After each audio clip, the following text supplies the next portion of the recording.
peanut butter. Lagyan ko ng peanut butter ang tinapay.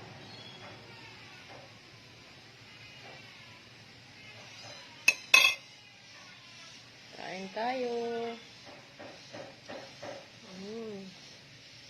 Sarap.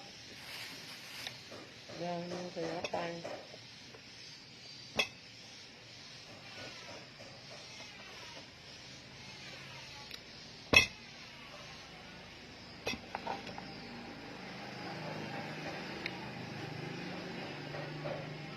Kain guys.